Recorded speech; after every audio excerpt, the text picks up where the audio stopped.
Bonjour et bienvenue. Alors aujourd'hui je vais vous faire le tirage de la nouvelle lune qui aura lieu le 4 novembre. Alors je vais d'abord faire un tirage sur les énergies générales et ensuite je compléterai avec un petit tirage sentimental rapide. Donc pas du même format que celui des mercredis et de certains vendredis. Voilà, donc pour le tirage général, je vais utiliser le Queen of the Moon et le tarot de l'air nouveau. Et pour le tirage sentimental, j'utilise le tarot Histoire de sorcière et l'Amethyst Love. Bon, alors on va voir les énergies de la nouvelle lune. Alors, en espérant ne pas retomber encore sur la même carte de la fin avec le loup, là. Enfin, c'est une très bonne carte, mais bon, histoire que ça change un peu, que les énergies changent. Alors, quelles vont être les énergies pour cette nouvelle lune du 4 novembre? Alors,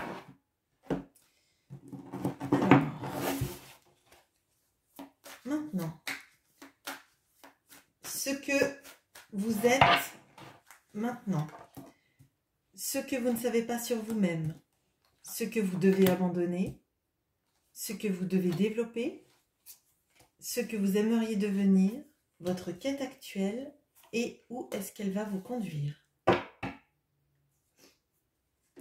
Alors, l'énergie de cette nouvelle lune. La réalisation. Bon, on l'a déjà eu sur une pleine lune, je crois. Donc là, moi, ce que je vois, c'est l'envie, c'est les nouvelles possibilités, les nouvelles envies. Quand on est dans une nouvelle lune, on fait un peu nos vœux à l'univers de comment on a envie que les choses se passent. C'est le moment de poser des intentions, c'est le moment d'activer tout ce qui est loi de l'attraction.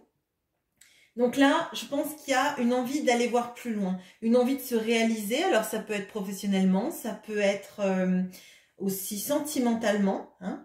Il y a une envie de voir plus loin, de dépasser ces cadres, de dépasser les perspectives qu'on avait jusqu'à présent. Alors, passons au centre du tirage avec le tarot. Ce que vous êtes maintenant, on a le 6 d'épée. Donc là, il y a bien la même notion, hein.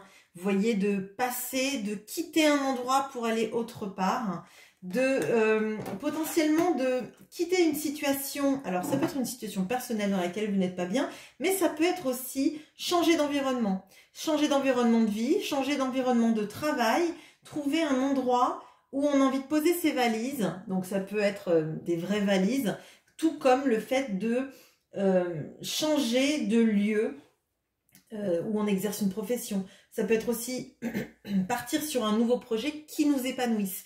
Là, il y a vraiment une notion de quitter, d'une envie de quitter quelque chose qui peut-être vous retenait dans une impression de sentir à l'étroit. Alors, ce que vous ne savez pas sur vous-même, on a le 9 de Pentacle. Alors, là, il y a une notion d'en fait d'être capable de se débrouiller seul, d'être capable de faire de l'argent, d'être capable d'assurer sa propre stabilité matérielle et pas que. Moi j'ai vraiment l'impression que vous avez en vous toutes les capacités à vous épanouir par vous-même, grâce à vous-même. Ce qui n'exclut pas le fait que vous ayez envie d'avoir un partenaire ou une partenaire ou que vous ayez besoin de trouver un emploi. Ce que je veux dire, c'est que vous ne savez peut-être pas qu'en fait, vous avez au fond de vous toutes les capacités pour vous épanouir, pour attirer à vous tout ça. Je pense que ce sont des vraies capacités de réalisation personnelle et réalisation sans doute professionnelle, vraiment. Alors, ce que vous devez abandonner. Bon, alors, là, on a le 5 d'épée. Ce qui est marrant, c'est que, en fait, le 5 d'épée, donc dans les catégories d'épée, arrive avant le 6 d'épée. Ce que vous devez abandonner, je pense qu'au fond, vous êtes en train déjà de l'abandonner, puisque vous êtes dans un 6 d'épée.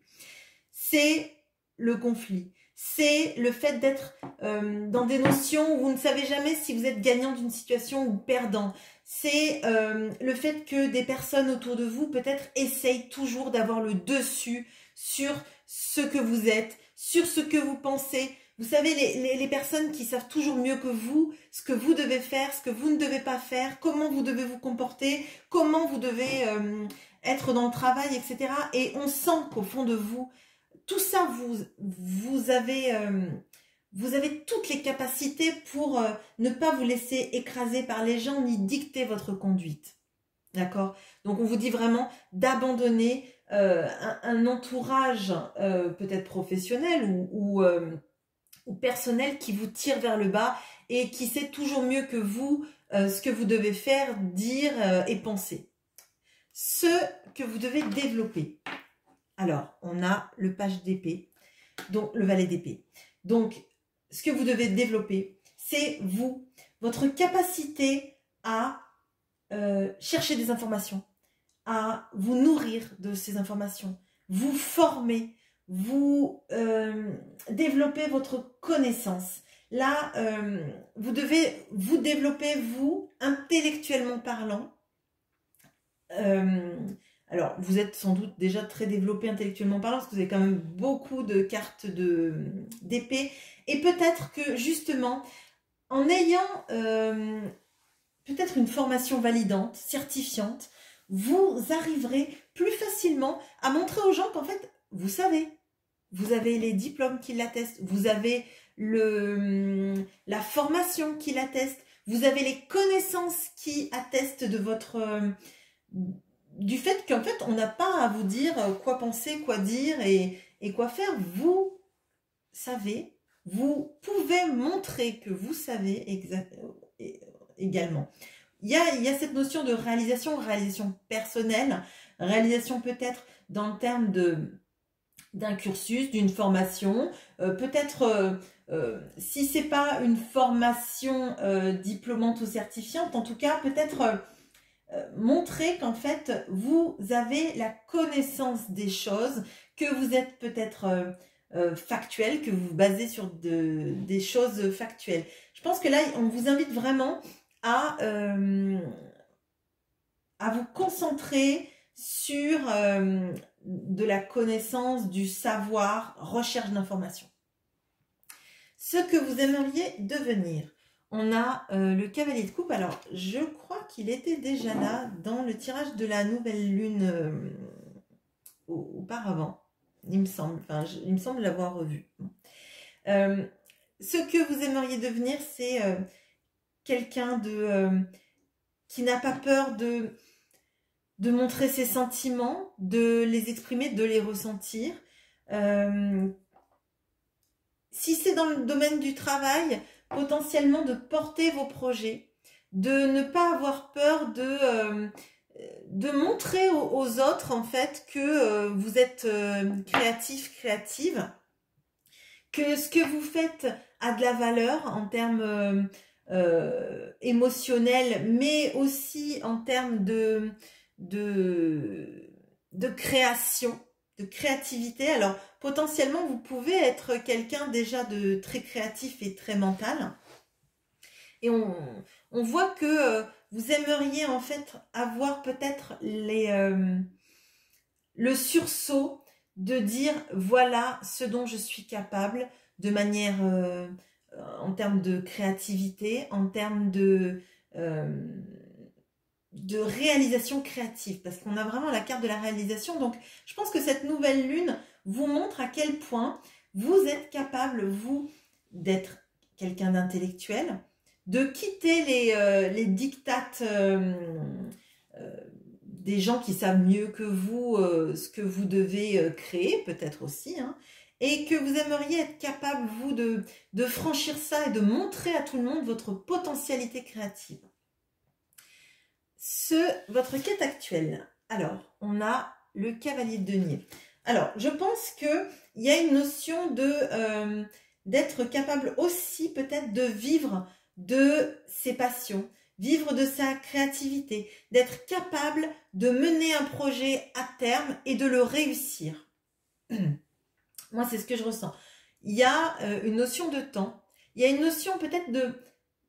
vous n'êtes pas forcément pressé que ça aboutisse, mais vous aimeriez en fait que ce que vous avez mis en place se réalise dans du concret, dans le fait peut-être même de pouvoir vivre d'un travail créatif ou de vos potentialités créatives en tout cas. Dans où ça va vous conduire tout ça, bon, c'est magnifique, on a ce 9 de coupe. Là, ça vous conduira à votre épanouissement personnel, à un épanouissement, donc là on a quand même 2 9, hein, donc il y a la possibilité que ce qui vous fait vibrer, en fait, vos souhaits les plus chers se réalisent. Votre capacité d'avoir recherché des informations, d'avoir peut-être, vous êtes fait peut-être formé à quelque chose pour montrer à quel point en fait vous êtes capable de manifester et d'ancrer dans la matière toute votre créativité, tout votre savoir-faire. Alors peut-être que c'est dans le domaine de l'artisanat, mais peut-être que c'est dans un projet professionnel dans lequel vous avez mis tout votre cœur en fait. Et on voit que vous êtes capable à la fois de vibrer tout ça, de le ressentir, de le concrétiser, et dans le matériel, dans le fait de gagner votre vie avec ça, et en même temps dans votre épanouissement personnel. C'est vraiment un mois de réalisation, donc je vous invite avec ce tirage-là, si vous avez envie de faire jouer la loi de l'attraction, à vibrer le positif sur la réalisation de vos projets. Si ce sont des projets créatifs, si ce sont des projets professionnels qui vous tiennent vraiment à cœur, de les vibrer pour ce 4 novembre. Et je pense qu'on verra au tirage de la nouvelle lune, de la pleine lune, pardon, l'évolution de ça et votre récolte. Alors, on va passer au tirage sentimental. Je vais laisser la carte de la réalisation là, parce que après tout, c'est la tonalité de cette nouvelle lune. Alors, d'un point de vue sentimental, parce qu'on a vu que le général était bien général et plutôt orienté créativité et professionnelle. Alors, d'un point de vue sentimental, pour cette nouvelle lune du 4 novembre.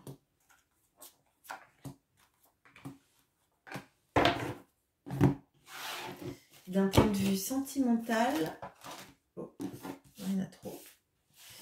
Pour cette nouvelle lune du 4 novembre.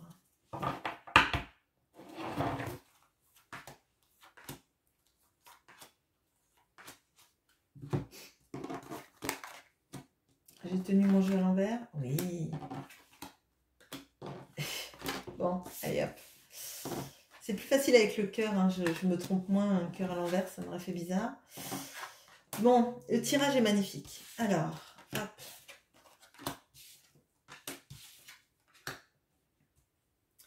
Alors, on a l'impératrice avec le jeune homme élégant, superficiel. On a le 6 de coupe et l'addiction. On a le chevalier de coupe qui revient avec la non-communication. Le 6 de pentacle avec l'attente et la patience.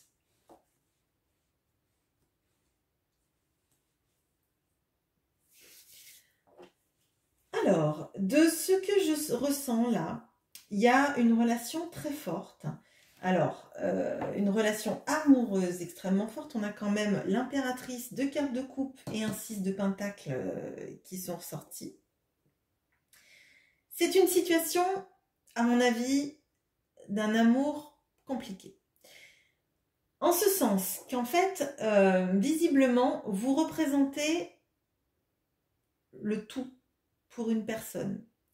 Pour une personne qui est restée, avec qui potentiellement vous êtes en silence radio.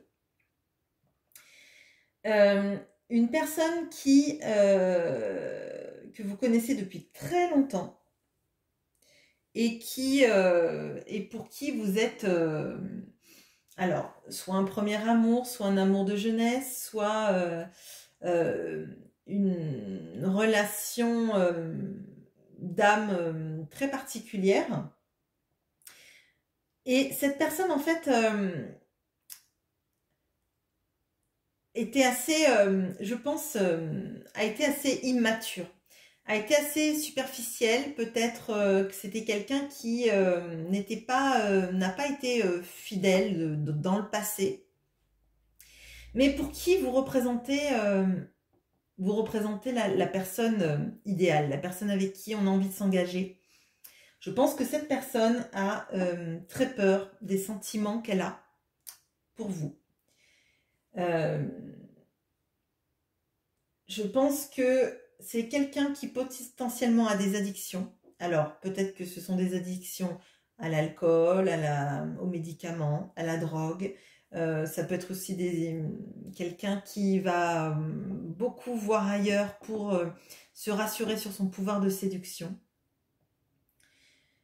C'est quelqu'un qui, je pense, n'assume pas ses sentiments amoureux, qui a